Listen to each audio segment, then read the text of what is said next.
চলুন আজ ডুব দেয়া যাক একটা ছোট্ট মেয়ের অসাধারণ এক যাত্রায়, যার নাম জোনাকির গোপন আলো। এটা এমন একটা গল্প যা হয়তো আমাদের নিজেদের ভয়কে দেখার দৃষ্টিভঙ্গিটাই চিরদিনের জন্য বদলে দিতে পারে।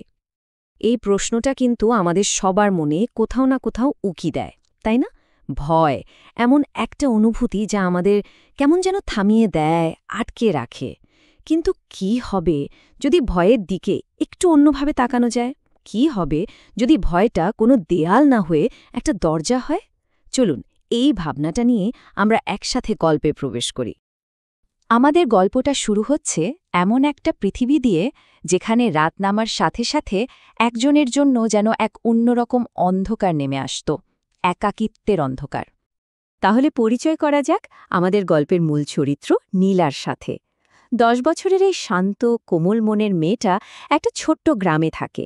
ওর জীবনটা আর 5টা সাধারণ বাচ্চার মতোই, শুধু একটা ব্যাপার ছাড়া।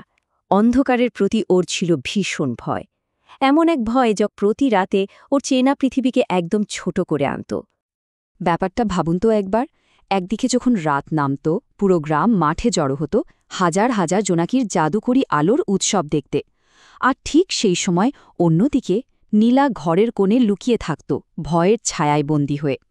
একই রাত, একই আকাশ, কিন্তু দুজনের কাছে তার মানে ছিল সম্পূর্ণ আলাদা। কিন্তু জানেন তো, সব গল্পের মতোই এই গল্পেও একটা মোড় আসে। একটা ছোট্ট স্ফুলিঙ্গ, কয়েকটা মাত্র শব্দ, যা নীলাকে তার সাহসের পথে প্রথম পা ফেলতে সাহস জুগিয়েছিল।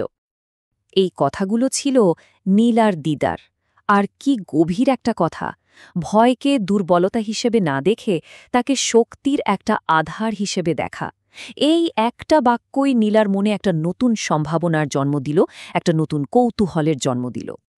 কথাগুলো শুনতে হয়তো সহজ, কিন্তু এর মানে খুঁজে বের করা, সেই লুকানোর শক্তির সন্ধান পাওয়া যাবে কোথায়? নীলার জন্য এই প্রশ্নটাই হয়ে দাঁড়ালো ওর জীবনের সবচেয়ে বড় একটা চ্যালেঞ্জ, ওর নিজস্ব একটা অভিযান। আর সেই চ্যালেঞ্জের উত্তর খুঁজতে গিয়েই নীলা মুখোমুখি হল প্রকৃতির এক আশ্চর্য রহস্যের, জোনাকির সেই গোপন আলোর, যা কেবল অন্ধকারেই জ্বলে ওঠে।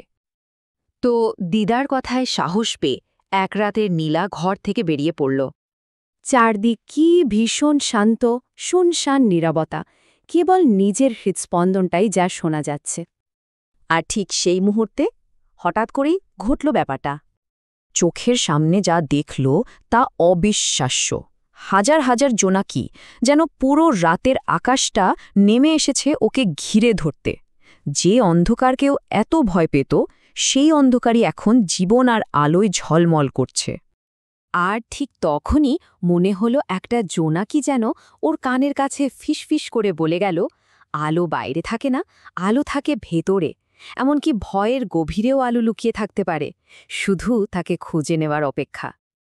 ওই একটা মুহূর্ত আর ওই একটা কথাই নীলার জীবনটা যেন একেবারে বদলে দিল।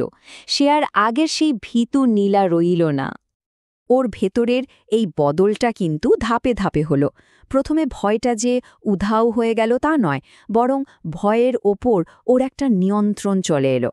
এরপর ও নিজের ভেতরে একটা অদ্ভুত শক্তি টের পেল, যে শক্তিটা এতদিন ভয়ের আড়ালে লুকিয়েছিল। আর সবশেষে অন্ধকার ওর কাছে আর ভয়ের কিছু রইল না, বরং ও অন্ধকারের সৌন্দর্যটা নতুন করে আবিষ্কার করল। আর যখন একটা ছোট্ট জোনাকি এসে ওর হাতে বসল, আর ওর হাতটা আলোয় ঝলমল করে উঠল, ঠিক তখনই নীলা বুঝতে পারল, আলোটা শুধু জোনাকিদের নয়, ওর নিজের ভেতরেও আছে। ভয়কে জয় করার সাহস থেকেই জন্মায় সেই আলো।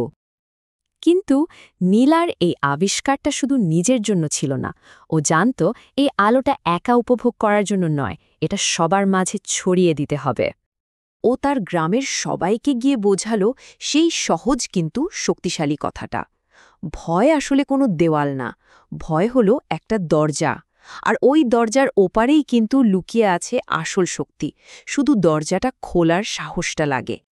এরপর থেকে জানেন, ওই গ্রামে যখনই জোনাকিরা জ্বলে উঠত, মানুষ আর শুধু ওদের দিকে তাকিয়ে থাকত না, ওরা একে অপরের দিকে চেয়ে হাসত আর বলতো, দেখো নীলার আলো জেগে উঠেছে। নীলার সাহসটা হয়ে উঠল গ্রামের সবার জন্য একটা অনুপ্রেরণা। নীলার গল্পটা তো শেষ হলো, কিন্তু এটা আমাদের সবার জন্য একটা প্রশ্ন রেখে যায়। আমাদের সবার জীবনেই তো এমন কোনো না কোনো ভয়ের দরজা আছে, তাই না? প্রশ্ন হলো, কোন দরজাটা খোলার সাহস আমরা এখনও করে উঠতে পারিনি?